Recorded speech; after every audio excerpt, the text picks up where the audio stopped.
రాముల కథ మన మనస్సు కథ, మన కథే. ఇది అమ్మ చెప్పిన బోధ.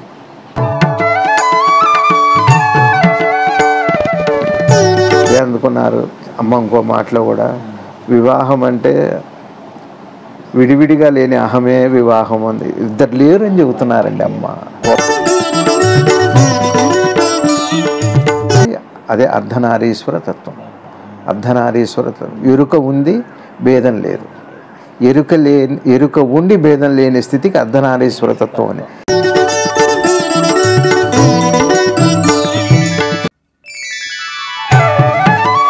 కానీ ఎనర్జీ లేని మ్యాటర్ లేదు, మ్యాటర్ లేని ఎనర్జీని చూడటం కుదరదు. కాబట్టి వాళ్ళిద్దరూ అభేదమే. అదే సీతారాములు అనండి, మీరు పార్వతీ పరమేశ్వరులు అనండి, లక్ష్మీనారాయణులు అనండి, బ్రహ్మ సరస్వతులు అనండి, ఇంకేదన్నా అనండి.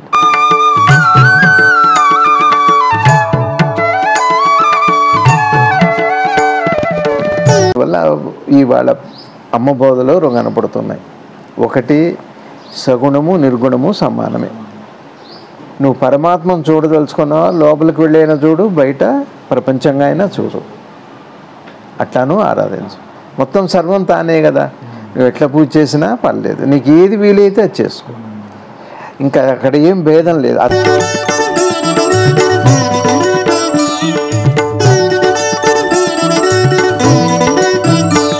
ఓం శ్రీ శివానంద గురుభ్యో నమః. శ్రీ ఆంజనేయ పరబ్రహ్మణే నమః. ఆత్మబంధువులు, ఆత్మస్వరూపులైన అందరికీ నమస్కారం. ఓం నమో భగవతే శ్రీ శివానందాయ. జయ హో మాతా శ్రీ అనసూయ రాజరాజేశ్వరి శ్రీ పరాత్పరి. అమ్మ పాదాలకి ప్రణమిల్లుతూ అమ్మ చెప్పిన జ్ఞానబోధని అర్థం చేసుకొని దానికి మనం విచారణ చేద్దాం.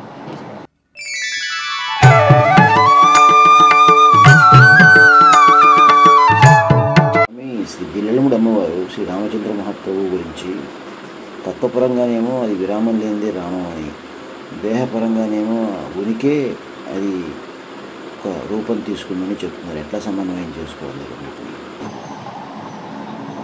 చిదంబరరావు గారు పోయినసారి రామం గురించి మాట్లాడినప్పుడు రామం విరామం అక్కడే శ్వాస ఉచ్ఛ్వాస నిశ్వాసాల గురించి మనం చెప్పుకున్నాం. కాబట్టి ఇక్కడే చాలా చిత్రంగా చెబుతున్నారు జ్ఞానబోధ. మీరు చెప్పేది ప్రతి అద్వైతానికి తీసుకెళ్తుంది, సత్యం వైపు అని అంటున్నారు ఆయన. అంటే అమ్మ అన్నారు తీసుకెళ్ళేదేముంది, అదే ఉంది కదా అని అన్నట్టు. అంటే ఈ లోకంలో ప్రతి జీవి కూడా పూర్ణత్వం అని చెప్పటం, పూర్ణమే ఉంది కానీ ఒకళ్ళు ఉద్ధరించబడటం, కొత్తగా మారటం అట్లా ఉండదు సత్యానికి. సత్యం ఎప్పుడూ కూడా పూర్ణమే. అయితే ఈ రామానికి విరామానికి విషయానికి మధ్యగా మనం మాట్లాడుకుంటున్నాం. కాబట్టి విరామం అర్థం చేసుకుంటే రాముడు అర్థమవుతాడు, రాముడిని అర్థం చేసుకుంటే సృష్టి అర్థమవుతుంది. రామం సృష్టి అయితే విరామం ఉనికి అవుతుంది. అది అద్వైత బోధ. అంటే ప్రతివాడు రాముడే అయ్యే ఉన్నారు, కొత్తగా అయ్యేదేం లేదు. అంటే తీసుకువెళుతుంది అంటే మళ్ళా ఉన్న సత్యాన్ని మనం చాలా పరిమితి చేసినట్టయితే. అందుకని అమ్మ తీసుకెళ్ళేది ఏముంది, అది చంటిపిల్ల అంత గొప్ప వైభవమైన మాటల్ని ఇక్కడ వాళ్ళని వాళ్ళు ప్రతిపాదించుకోవటం, వాళ్ళని వాళ్ళుగా గొప్పగా చెప్పటం అలా ఉండదు. అందరూ ఉన్న వస్తువులంతా విశేషమైన అని చెప్పటమే విశేషం. అంటే ఏది మాట్లాడినా మళ్ళీ అక్కడికి తీసుకెళ్తున్నారు కదమ్మా, మామూలు మాటల్లో నుంచి అక్కడికి తీసుకెళ్తున్నారు. చిత్రం ఏంటంటే మనసుకు ఒక స్వభావం ఉంది. నీ మనసు నా మనసు అని కాదు, మనసు స్వభావం ఏంటి అంటే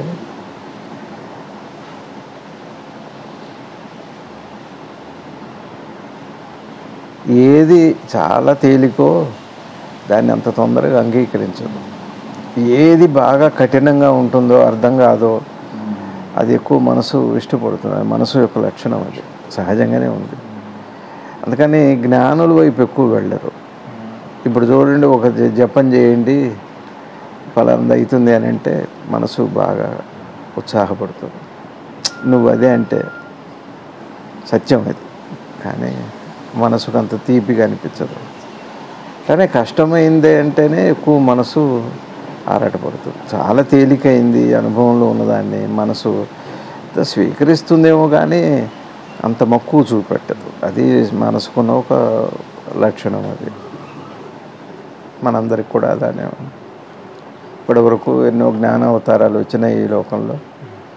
వాళ్ళందరూ కూడా అట్లా సత్యాన్ని చాలా సులువుగా ఒక మాటలో కూడా చెబుతారు. ఇప్పుడు తేలిగ్గా చెబితేనేమో లోతు లేదంటారు, లోతుగా చెబితేనేమో అర్థం కావట్లేదు అంటుంది మనసు పని అదే. తేలిగ్గా చెబితే అందులో ఏం లోతుంది, ఒక మాటలో చెప్పొచ్చు కదా అని మహావాక్యాలు అడుగుతారు మనసు. ఒకవేళ చాలా తేలిగ్గా, ఇప్పుడు అమ్మాయి ఉన్నారు, అయ్యే ఉంది కదా అన్నారు, అది చాలా తేలికే. కానీ లోతుగా అనిపిస్తున్నా, తేలిగ్గా అనిపించినా నువ్వు అదే అంటావు. ఎందుకు మనకి అర్థం కావట్లేదు అంటే మనకేమో అయ్యి ఉన్నది ఒకలాగా అనిపిస్తుంది, అవ్వవలసింది వేరుగా ఉన్నట్టుగా అనిపిస్తుంది. ఈ రెండింటి మధ్య ఎప్పుడు ఈ ఘర్షణ ఆది నుంచి ఉంది. ఇది వాటిది కాదు. అది రామానికి విరామానికి ఈ సంఘర్షణ అంటే ఆ రాముడికి కాదు. ఇక్కడ మనం ఏమవుతున్నాము,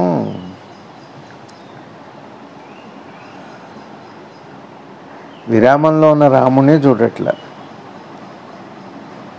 రామంగా ఉన్న సృష్టిని అర్థం చేసుకోవట్లేదు. అందువల్ల రాముడు ఇప్పటికీ మనకి అభిన్నమైన రూపంగానే అనిపిస్తుంది మనసుకి. ఇది కాబట్టి ఆయన ఏమన్నారు, నువ్వే విశేషం అంటున్నాడు. తీసుకెళ్ళటం, మాటల్లో చెప్పటం. జనరల్గా జ్ఞాని అయితేనే ఆ విషయాన్ని చెప్పగలుగుతారు. ఇప్పుడు మనకి రెండు ఉన్నాయి, ఒకటి విషయం, ఒక విశేషం. వాళ్ళ జ్ఞానం ఒక విశేషం. జ్ఞానం అనే విశేషం ఉంటేనే విషయం అనే విశేషం యువతలు. అయితే మనకెప్పుడు కూడా శేషం ఉంది కానీ సున్నాగా లేదు, పూర్ణంగా లేదు. శేషం ఎప్పుడు కూడా అంకెగానే ఉంది. అదే పెద్ద అంకె, ఒక అక్షరము ఉంది. అందుకని అంకె ఉంది అంటే దానికి ఒక అర్థం ఉంది, ఉంటాయి. అదే సున్నా అయితే, పూర్ణమైతే అంటే అందుకనే జ్ఞాని విశేషం, జ్ఞాని బోధ విశేషం, అది విశేషం. తర్వాత అట్లా అడగాలనిపించటం సాధకుడికి విశేషం. ఆ చెప్పింది అర్థమవటం విశేషం, అర్థమవటానికి గల కారణం విశేషం. అంత విశేషమే. కాబట్టి అడిగేవాడు, చెప్పబడేది, చెప్పేవారు, వినేవారు అందరూ విశేషంలో భాగమే, పూర్ణంలో భాగమే. అదే రామం విరామం. చెప్పేవాడు, వినేవాడు రాముడు, విరాముడు. అడిగేటప్పుడు, తెలుసుకునేటప్పుడు రాముడు, రామం విరామం. ఇదే అసలు రామం విరామం తప్పనిచ్చి ఈ లోకంలో దాన్నే ఒక మాటలో చెప్పాలంటే సృష్టి స్థితి లయమని ఏదైనా అంటామో దానికి రెండు మాటల్లో కుదిలిస్తే రామం విరామం, ఇంకా ఒక మాటలో కుదిస్తే రామమే. అంతే, ఉనికి రామం. ఎప్పుడైతే క్రియ వచ్చిందో విరామం అనే మాట వస్తుంది. భౌతికమైనప్పుడే విరామం అని వస్తుంది కదా. చూడండి, ఆయుర్దాయం ఉంది, 80 ఏళ్ళు 100 ఏళ్ళు బతుకుతారు అనుకోండి. 100 ఏళ్ళు ఆ ప్రాణానికి విరామం లేదు. కానీ 100 ఏళ్ళ ఆయుర్దాయంలో ఆ ప్రాణం ద్వారా జరపబడే పనులలో విరామం ఉంటుంది, విశ్రాంతి ఉంటుంది. కాబట్టి రామము విరామము భౌతిక క్రియకు వచ్చినప్పుడు విరామం అనే మాట వస్తుంది. సినిమాలో కూడా విరామం అంటారు. ఎందుకంటే భౌతికంగా అది విరామం లేకుండా సినిమా వేయచ్చు, 3.5 గంటలు 4 గంటలు వేయచ్చు. కానీ మనకి లోపు మనకుండే శంకలు ఉంటాయి, అనేక శంకలు. అందుకని ఇప్పుడు నాలాంటి వాడికేమో సినిమా అర్థం అవ్వదు. ఇప్పుడు మా ఇంట్లో ఏదైనా సినిమా ఎప్పుడన్నా చూడాలంటే పక్క వాళ్ళకి వాళ్ళు ఏంటి ఇప్పుడు ఏమన్నారని చెబితే కానీ అర్థం అవ్వదు వాళ్ళకి. అప్పుడు అందుకని విరామం అయితే చెప్పగలుగుతారు, వాళ్ళు చూసి మనకి చెబుతారు. విరామం కావాలి. కాబట్టి రామం విరామం అనేది, ఆ రామం అన్నది తెలుసుకోవటానికి విరామం వచ్చింది. విరామం అంటేనే మళ్ళా భౌతిక ప్రపంచం, రూపనామ ప్రపంచమే విరామం. విరామం అనే మాట అక్కడేగా వాడేది. కాస్త రెస్ట్ తీసుకోండి అంటారు. ఒకవేళ ప్రాణాన్ని, ఆ జీవిని నువ్వు రెస్ట్ తీసుకోమన్నారనుకోండి, రెస్ట్ ఇన్ పీస్ అని అంటారు ఇంగ్లీష్లో. ఇంకా అది రెస్ట్ ఏముంది, అప్పుడు ఉంది ఎప్పుడు ఉంది, దానికి రెస్ట్ లేదు, విరామం లేదు. అది రామం. విరామం లేనిది రామం. రామంగా కనపడింది విరామం. అట్లా ఉంది ఈ కథ. అందుకని అది విశేషం. దశరథ తనయుడైన రాముడు గురించి అంటే ఇక్కడ అడగటంలో కూడా ఒక అద్భుతమైంది. ఏమంటున్నారంటే మీ తత్వం గురించి చెబుతున్నాం అమ్మా, అట్లా కాదు, ఒక దేహంతో అవతరించిన రాముడు ఉన్నాడుగా, ఆయన గురించి చెప్పు అని. నువ్వు చెప్పేదేమో తత్వంది, లోపల ఉన్న పరమాత్మ తత్వం గురించి చెబుతున్నావు. మాకు ఆ రాముడు తెలియదు. ఇక్కడ విరామంగా వచ్చాడు ఒక రాముడు, కనపడి వెళ్ళిపోయారు కదా. కనపడటానికి కొంత విరామం తీసుకున్నారు ఆయన అవతరించడానికి. అవతరించిన తర్వాత అదృశ్యమైన తర్వాత మళ్ళీ విరామం ఉంది. అసలు రామానికి పూర్వం విరామమే ఉంది, రామానికి అంత్యంలో కూడా రామమే ఉంది. విరామమే ఆద్యంతాల్లో ఉంది. చూడండి, మీరు పుట్టగునుపు తల్లి గర్భంలో విరామం, పుట్టిన తర్వాత మరణించాక మళ్ళీ విరామమే, మధ్యలో ఉన్నదే రామం. అంటే చావు పుట్టుకల మధ్య ఉన్నదే రామం, ఆ ముందున్నదంతా విరామం. ఆ విరామం ఎవరో కాదు, రామమే, చైతన్యం కానీ రామం. అది విరామం ఏం చేసింది, ఉనికి ఏం చేసింది, చైతన్యవంతం మెలకువ లాంటిది. మనకి మెలకువ ఎట్లా వచ్చిందో పరమాత్మ తత్వానికి కూడా ఒక మెలకువ, దాన్ని సంకల్పం అంటాం. సంకల్పం ఏమి ఉండదు. చైతన్యవంతం అవటాన్నే అవతారం అని అంటారు. అసలు ప్రతివాడు అవతార పురుషుడే. ఈ సృష్టిలో ప్రతి జీవి అవతారమే. అవతరించటం అంటే ఉనికి నుంచి చైతన్యానికి దిగటమేగా, చైతన్యంగా మారటమేగా అవతరించటం అంటే. అందరూ అవతారమే. రాముడు శ్రీరామచంద్రమూర్తుల వారు అట్లా చైతన్యవంతమై రూపనామాలు తీసుకొని బాలరాముడుగా, దశరథ తనయుడిగా, సీతాపతిగా వచ్చారు ఆయన అని అమ్మంటున్నారు. విరామం లేని దాని ఉన్నట్టు ఏంటి, విరామం లేనిది ఉనికి. అసలు దానికి విశ్రాంతి లేదు. లోపల ఉన్న ఉనికికి విశ్రాంతి. ఇప్పుడు నేను అనే స్పృహకి విశ్రాంతి ఎక్కడుంది? నేను నిద్రపోయానంటే విశ్రాంతి, నేను లేచానంటే అది విశ్రాంతి. అసలు నేను లేచానని చెప్పడం విశ్రాంతి అనే అర్థం. విశ్రాంతి అంటే విశ్రాంతిని గుర్తుపట్టడానికి చెప్పాలి మెలకువలు అంటే చెప్పేటప్పుడు అది విశ్రాంతి. కొద్దిగా నేను చెప్పే మాటలు కొద్దిగా నిశ్చితంగా ఆలోచిస్తే కానీ అర్థం కాదు. అది అంటే విరామంలో రామం ఉంది, రామంలో విరామం ఉంది కాబట్టి మనకు మెలకువ వచ్చిన తర్వాత, మెలకువ వచ్చాక ఏమవుతుంది, భౌతికం అయ్యాక అప్పుడు విరామం అన్నమాట వినపడుతుంది. విరామమే నిద్రపోయి ఉనికిగా మారి రామం అవుతుంది. అదే జరిగింది ఇక్కడ. జనక పుత్రుడుగా, దశరథ పుత్రుడుగా స్వామి చైతన్యంగా వచ్చాడు.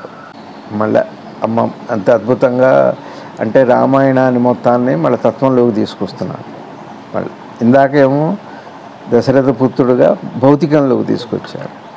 మళ్ళీ ఈ భౌతికంగా మనందరినీ కూడా రాముని చేస్తూ ఏది రాముడు ఏది సీత అని చెబుతున్నారు. నిరంతరం జరిగే ఉచ్ఛ్వాస నిశ్వాసాలు రామం అయితే, అంటే క్రియ అయితే. తీసుకునే శక్తి ఎవరిది? ముక్కుదే, లంగ్స్దే, ఊపిరితిత్తులది కాదు కదా. గాలి తీసుకున్నట్లయితే మరి చచ్చిపోయిన శవం కూడా తీసుకోవాలి. మరి ముక్కుది అయితే చచ్చిపోయిన శవం కూడా తీసుకోవాలి. దిబ్బడి వేస్తేనే కుదరదు. అయినా మన స్వార్థం ఎంతవరకు అంటే భౌతికం వరకే, సూక్ష్మం అయితే కుదరదు. మీరు సొంతం చేసుకోవచ్చు, ఆక్రమించుకోవచ్చు. ఇప్పుడు గొడవలు జరుగుతున్నాయిగా దేశాల్లో, సరిహద్దుల విషయంలో, భూమి విషయంలో, జల విషయంలో వివాదాలు జరుగుతున్నాయి, యుద్ధాలు కూడా జరుగుతున్నాయి. మూడో ప్రపంచ యుద్ధం వస్తుందని కూడా అంటున్నారు. కానీ గాలి విషయంలో ఎవరన్నా యుద్ధం అది సూక్ష్మం, కనపడదు. ఇంకా అంతకంటే సూక్ష్మం అగ్ని విషయంలో లేదు. అగ్ని కంటే సూక్ష్మం వాయువు కంటే సూక్ష్మం ఆకాశం. అక్కడ ఎవరు గొడవ పడట్లేదు. స్పేస్ విషయంలో ఒకవేళ గొడవ పడాలంటే అక్కడ పెట్టి ఆక్రమించుకోవాలి. ఏది ఆక్రమించడానికి ఏముంది? నువ్వు ఆక్రమించినప్పటికీ కూడా భౌతికంగా అప్పటికి అది ఆకాశమే. అందుకని సూక్ష్మం అయ్యాక ఇప్పుడు మీరు ఉన్నారు, మీ గాలిని మీరు సొంతం చేసుకోవాలంటే ఆ ఊళ్ళో ఎవరికి అందకుండా మీరే తీసుకోవచ్చు, చేయలేరు. కానీ ఆ ఊళ్ళో భూమి అంతా మీరు ఆక్రమించవచ్చు. భౌతికమైన దాన్నే మీరు ఆక్రమించనవచ్చు, ఆక్రమించానని అనుకోనవచ్చు. కానీ వాస్తవానికి నువ్వు ఆక్రమించలేదు. అసలు క్రమక్రమంగా విశ్రమించడమే కానీ ఆక్రమించడం కుదరదు. అది పుట్టడానికి ఎందుకు కానీ ఎదగటానికి ఎందుకు రా తొందర అని అంటే, దీంట్లో బాగా అలిసిపోయి ఈ బాధలతో కష్టాలతో అలిసిపోయి ఉన్న మనసుకి ప్రశ్న పుడుతుంది, ఏమిటి ఇది? అందులో ఎంచికి ఆ పాట, వాడికి ఆ పాట కానీ ఎదిగిన వాడికి ఎదిగిన వాడికి ఎదగటానికి ఎందుకు తొందర అంటారు? అట్లానే కడుపులో ఉన్నవాడిని అనరే, వాడికి తెలియదు. వీడికి అప్పటికే ఇప్పుడు తెలిసింది ఏమిటి? ఎదగటానికి తొందర ఏమిటి? ఏం ఎదగాలి? బాధలు ఎదిగిపోయినాయి అప్పటికన్నీ. అందుకని తొందర, ఏదైతే తొందర ఉందో వాడికి పాట అది. కాబట్టి ఎదగటానికి ఎందుకు తొందర? మామూలు వాళ్ళకి ఈ పాట ఎంతమంది వింటల్లో బాగుంది, లిరిక్స్ బాగున్నాయి, పాడిన వారి గొంతు శ్రావ్యంగా ఉంది. వీళ్ళైతే ఇంకా బాగుండేది. నేను పాడదామని ఉంది కానీ నాకేమో రాదు. ఇగో ఇట్లా ఎన్నో వస్తాయి. అయితే తత్వానికి సంబంధించిన పాట అది తత్వానికి సంబంధించిన పాట. ఏముంది ఎదిగాక ఏమవుతుందన్న ప్రశ్న పుడితే ఈ చిందరవందరగానే ఉంది. మరి ఎక్కడ ఏమేమి పెద్ద ఉంది, ఏదో కొంత సుఖం ఉంది, కొంత ఏదో పరిష్కారం ఉంది, కొంత సమస్య ఉంది, కానీ చిందరవందరగానే పరిష్కారం ఎట్లా చిందరవందరగా ఉందో సమస్య కూడా చిందరవందరగానే ఉంది. చిందరవందరగా ఉన్న సమస్యకు వచ్చిన పరిష్కారం మళ్ళీ చిందరవందరగానే ఉంటుంది కాదా? అది ఆ పాట పొద్దునెందుకు మనసుకి అట్లా అమ్మ చెబుతున్నట్టుగా, ఇప్పుడు విరామం, ఉచ్ఛ్వాస నిశ్వాస, ఆ శక్తి ఏదైతే ఉందో ఇది చేయటానికి. ఏ శక్తి? అక్కడ ఏం చేస్తున్నారంటే సీత రాముల్ని అమ్మాయిని చెబుతున్నారంటే ఇద్దరు ఒకటే అని చెప్పడం. ఏది రాముడు ఉందో క్రియవై సీత అయింది, క్రియాశక్తి సీత అయింది. అమ్మ అంటే క్రియాశక్తి, ఉనికి రాముడైతే చైతన్యం సీత అయింది. క్రియకి ఉనికికి చైతన్యానికి అసలు ఉనికి ఉంది అని గుర్తుపట్టాలంటేనే చైతన్యం. అమ్మ లేకుండా రాముడిని అందుకని మన సంప్రదాయంలో సీతారాములనండి, రాధాకృష్ణులనండి, లక్ష్మీనారాయణ స్వాములండి, ఆది దంపతులైన శివపార్వతులనండి. శివుడు ఉనికైతే పార్వతి చైతన్యం. ఆ చైతన్యమే ఉచ్ఛ్వాస నిశ్వాసాలు. ప్రాణం పోయాక చైతన్యం పోయింది కాబట్టి ఇవి జరగట్లేదు. ఆ శక్తిని, చైతన్య శక్తిని అమ్మ అన్నారు. అదే సీత, వేరు కాదు. నువ్వు తీసుకుంటావా? నీకు స్వార్థం ఉంటే మొత్తం అసలు ఎవరికి గాలి లేకుండా ఏమో మనం అగస్త్య మహర్షులు వారు సముద్రాన్ని అంతటినే అవపోసన పట్టడానికి అలా చేయదు. యోగశక్తి అది. వాళ్ళ అమ్మ వశమే. అది హ్రీం అని అంటారు బీజాక్షరాల్లో, హ్రీం బీజాక్షరం. అది వశమైపోతే, హ్రీం ఎప్పుడు వశమవుతుంది అంటే ఓం వశమైతే.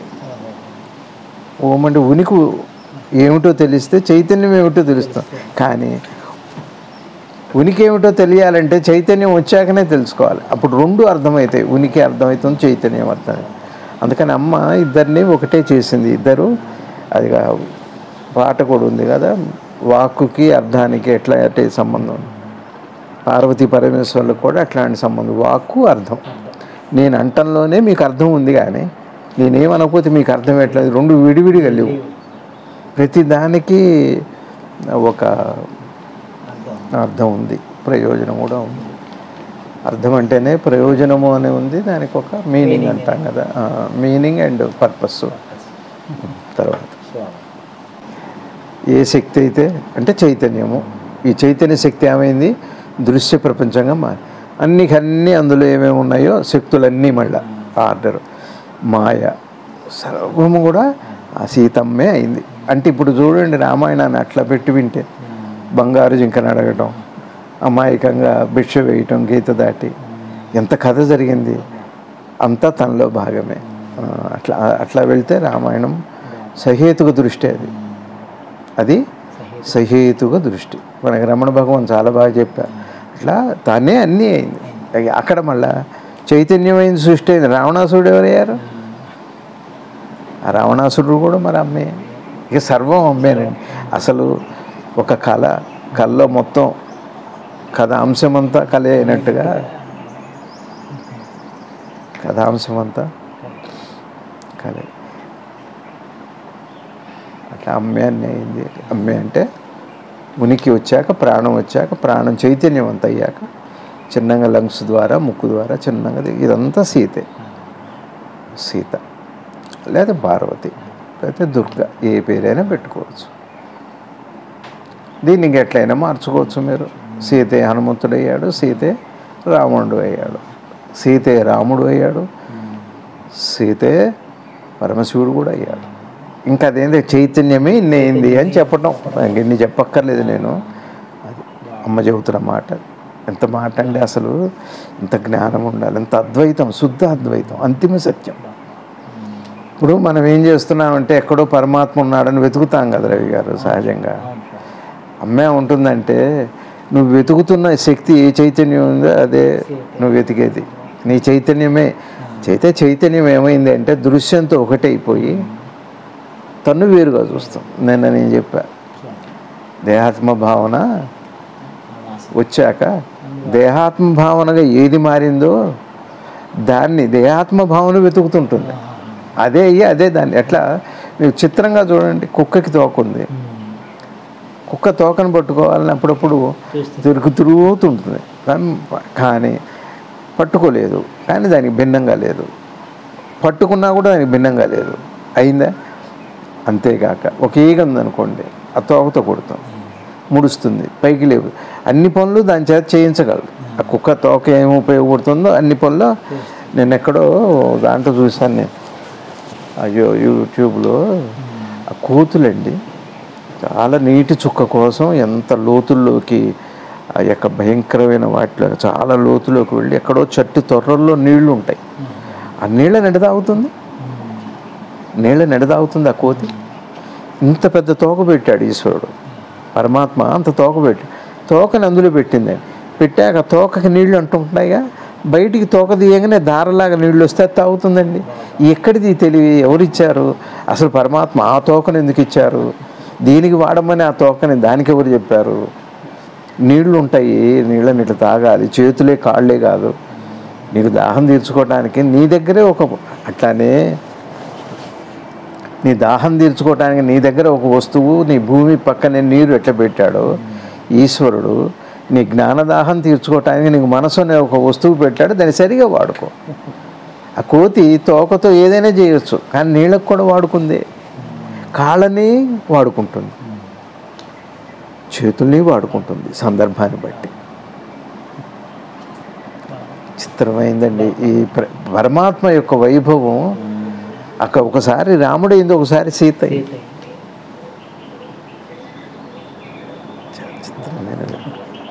కోతి తోక ఎందుకు పెట్టాలి ఈశ్వరుడు అంటే? అట్లా ఎవరి దీన్నే గురువు గారు చెప్పారు, సద్గురు శివానంద భగవానుల వారు అన్నారు, ఇది నేచర్ ఇంటెలిజెన్స్. ఆ ఇంటెలిజెన్సే మనందరిలో వ్యక్తమవుతుంది. కాకపోతే మనం నాది అనుకుంటున్నాం, నేను అనుకుంటున్నాం. అక్కడ అహంకారం వస్తుంది. అహంకారం అంటే ఏం లేదు, ఏ చైతన్యం అయితే రూపంగా మారిందో ఆ రూపంలో చైతన్యం కలిస్తేనే మళ్ళీ చైతన్యం రూపం చైతన్యం. నేను ఒక తేలిక ఉపాయం చెబుతా, మీరు అర్థం చేసుకోండి. మీరు నడుస్తూ వెళ్తుండండి, ఆలోచిస్తూనే వెళ్తారుగా నడిచేది కదా. ఆలోచన నడుస్తుందా, దేహం నడుస్తుందా? ఒక ప్రశ్న. దేహం నడుస్తుంది, అదే సమయంలో ఆలోచన కూడా కొనసాగుతుందని నడుస్తుందని అంటారు. కానీ అసలు నడిచేది ఎవరు? అంతేగా. ఆలోచన నడుస్తూనే ఉంది, దేహము నడుస్తూనే ఉంది. ఒక క్షణం ఆ నడిచేటప్పుడు ఇట్లా మౌనంగా మీరు ఆలోచన చూస్తారుగా, చూడమట్టేగా. ఆలోచనలు వస్తేనే స్పందన ఉంటుంది, ఏదో దుఃఖం బాధ ఏదో ఉంటుంది. చూస్తుంటే ఇంకా మీకు లోపల మీ అమ్మగారు గుర్తొచ్చారు, రవి గారు చనిపోయిన అమ్మగారు గుర్తొచ్చారు. ఆలోచన అది వెంటనే ఒక బాధ వస్తుంది.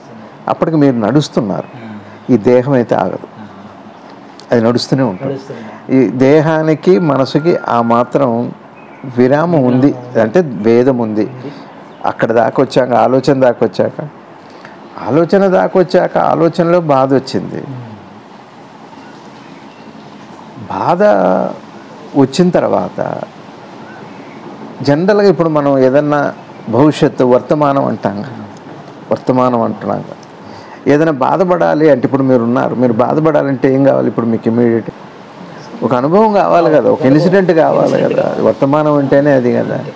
మీ జ్ఞాపకాల్లో ఆలోచనలో బాధలు ఉంటే ఉండనండి. ఎక్కడ ఇది ఎంత జాగ్రత్తగా అర్థం చేసుకుంటే అంత బాగా ఈ సబ్జెక్ట్ అర్థమవుతుంది. కానీ ఒకసారి మనం ఏం చేస్తాం, అంతిమ వాక్యాలు నేను చూసి మామూలు వాక్యాలు మర్చిపోతాం, మామూలు వాక్యాలు చూస్తూ అంతిమ వాక్యాలు ఈ రెంటి సమన్వయమే సహేతుకంగా ఉంటేనే మన జ్ఞానం వస్తుంది, లేకపోతే రాదు అది. ఇప్పుడు మీకు బాధ కావాలి అంటే ఇమీడియట్గా ఒక చెంప మీద దెబ్బ కొట్టో, మిమ్మల్ని ఒక మాటను, లేదా ఏదైనా ఒక సంఘటన ఏదైనా జరిగితే మీకు బాధ వస్తుంది. ఒప్పుకున్నారా?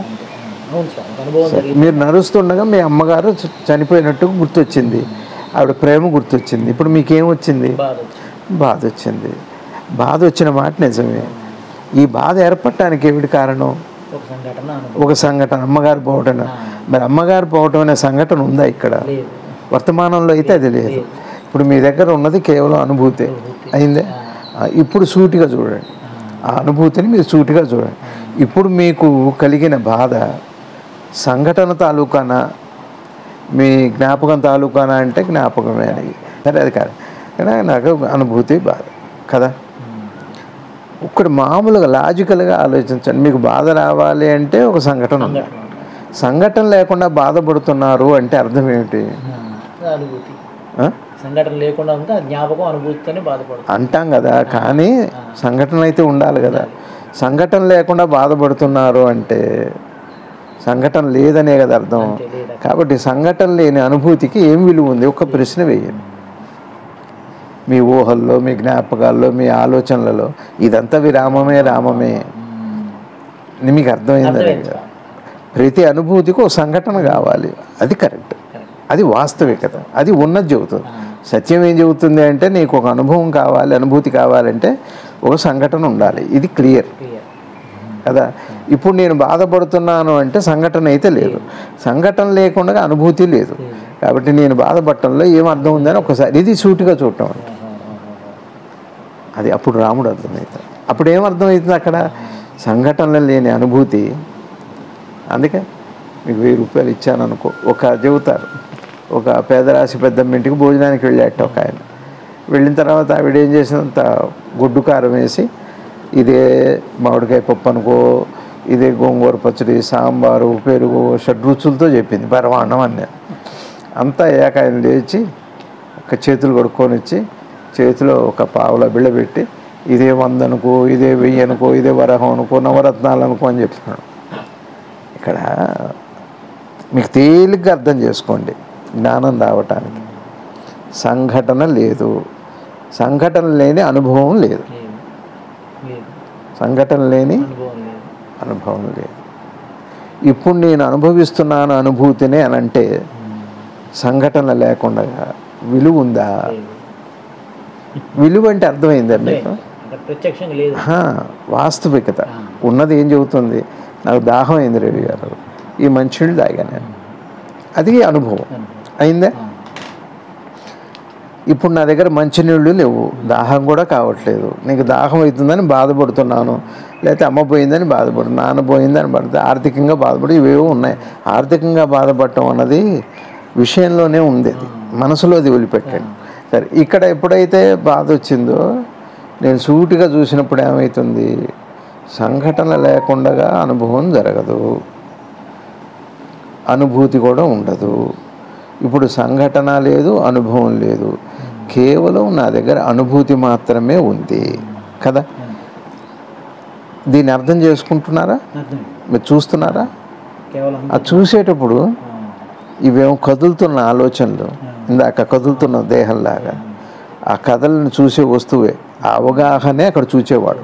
జ్ఞానంలోనేమో అవగాహన చూచేవాడు, జీవనంలో కోరిక చూచేవాడు అవుతాడు. అర్థమైంది? అంటే ఇక్కడ అమ్మ ఏం చెబుతున్నారంటే, అమ్మేమో సృష్టి అంతా తానే అయింది. మళ్ళీ రెండో మాటలు ఏమో చెబుతానంటే అదే రాముడు అయింది అని. అంటే మనకి సగుణంగా నిర్గుణంగా, సగుణంగా రాముడే, నిర్గుణంగా రాముడే. సగుణంగా అయింది ఎవరో కాదు, సీత అమ్మవారే. కానీ నిర్గుణంగా రాముడు, సగుణంగా మళ్ళీ ప్రకృతి అయింది, అన్నీ తానైంది. కాబట్టి ఇద్దరు అభేదమే. సీతారాములు అనే ఇద్దరు లేరు సృష్టి. ఆది దంపతులు అంటే అది రెండు లేని స్థితి. అదా నిద్రలో మనందరం కూడా వేరు భావం లేనప్పుడు ఉన్నది అదే అర్ధనారీశ్వర తత్వం. అర్ధనారీశ్వర తత్వం. ఎరుక ఉంది, భేదం లేదు. ఎరుక ఉండి భేదం లేని స్థితికి అర్ధనారీశ్వర తత్వం అని. ఇక్కడే అనంతం తానైంది అయి రాముడైంది. అంటే మీరు దృశ్యం వస్తేనేగా మీరు నన్ను చూస్తున్నారంటే నేను కనపడుతున్నానుగా. నేను మీకు కనపడుతున్నాను అంటే మళ్ళీ మీ ఉనికి వల్లే నేను కనపడుతున్నా. ఇప్పుడు రాముడిని అయ్యా, కానీ నేను మీకు నేనుగా అవపడుతున్నప్పుడు సీతనయ్యా. ఇది అంత మొత్తం దృశ్యము, ద్రష్ట, దృక్కు, దృశ్యము మూడు కూడా సీతారాములే. క్రియ ఒకటి ఉందిగా, క్రియ ఒకటి ఉందిగా. ఆ క్రియ మళ్ళీ సీత, క్రియలో ఉన్న జ్ఞానం మళ్ళీ రాముడు. మళ్ళా క్రియ సీత అయినప్పుడు క్రియాజ్ఞానం కూడా మళ్ళీ రాముడే. ఇట్లా ఈ ఇద్దరిని మీ ఇద్దరు అంటే అదే అందుకున్నారు.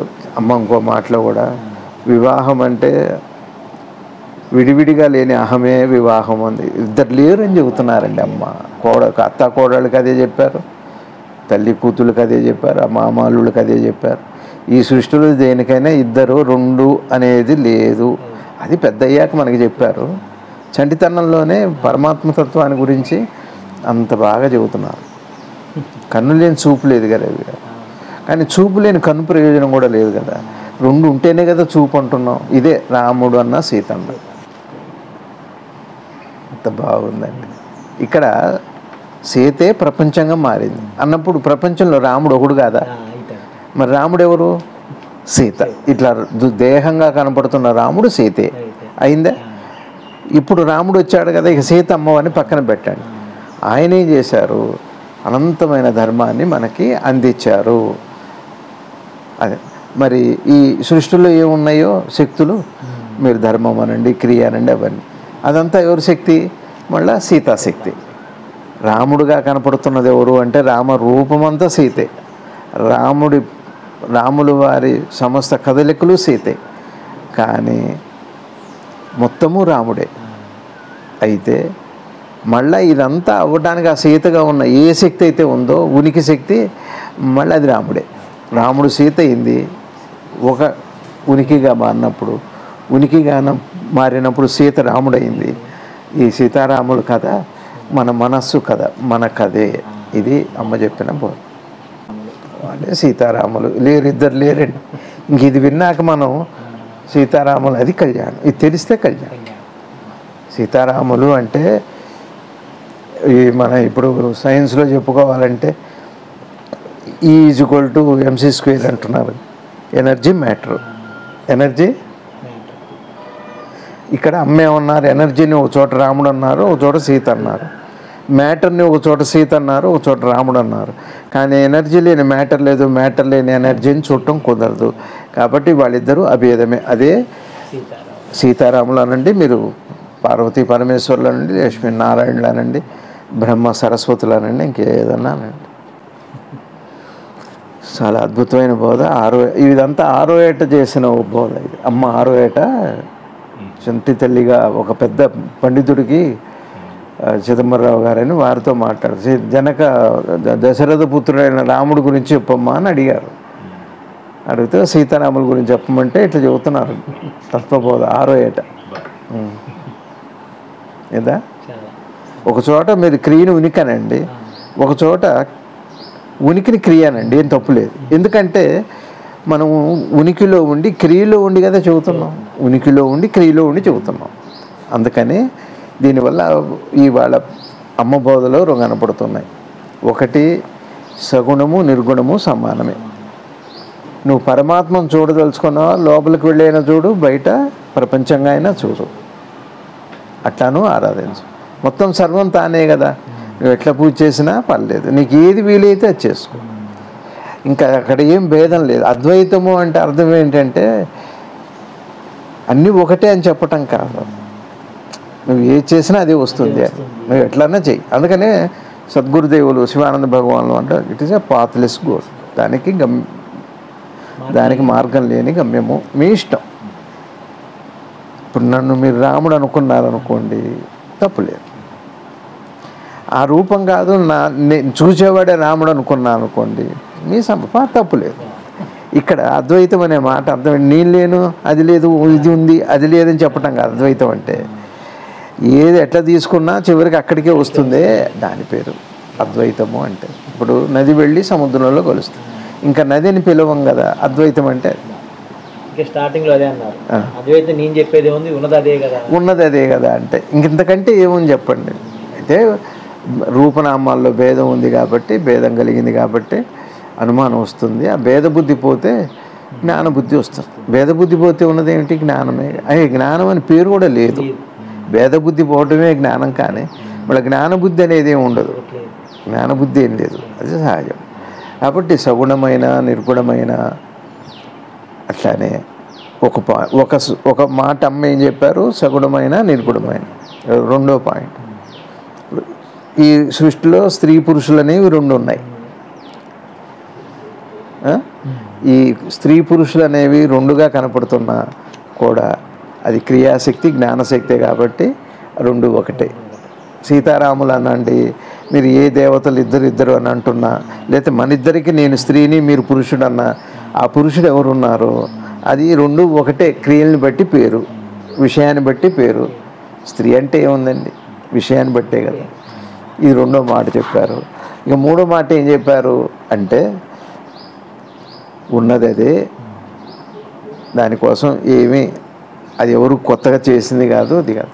ఏదో ఒక రోజు నా పరిణామంలో అందరికీ లభించేదే, అందరికీ లభిస్తున్నదే, లభించిందే. ఇది అమ్మ క్లుప్తంగా ఈ మూడు మాటల్లో మొత్తం అనంత వేదాంతాన్ని ఒక చోటకి చిన్నగా మనకు అర్థమయ్యేలాగా తెలియజెప్పారు. అందుకనే పెద్ద పెద్ద మాటలు అంటే ఇవి చిన్న మాటలు, చిన్న మాటలేగా. సీతారాములు అంటే శ్వాస మీకు తెలియదు కదా, ఉచ్ఛ్వాస నిశ్వాసాలు. విరామం అనే మాట విశ్రాంతి అంటాం కదా, అది తెలుసు కదా.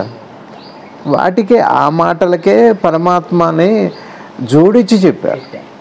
మనకి నచ్చదు, కాకపోతే రాముడు విడిగా ఉన్నాడు, ఏ లోకంలో ఉన్నాడు అంటేనే మనసుకు తీపిగా ఉంటుంది. కానీ నీ ఉచ్ఛ్వాస నిశ్వాసాలుగానే రాముడు ఉన్నాడు అంటే అట్లా కాదులేండి, ఇంకో చోటుకి వెళ్తామని మనసు వెళ్ళిపోతుంది, ఇంకో చోటుకి వెళ్తుంది మనసు.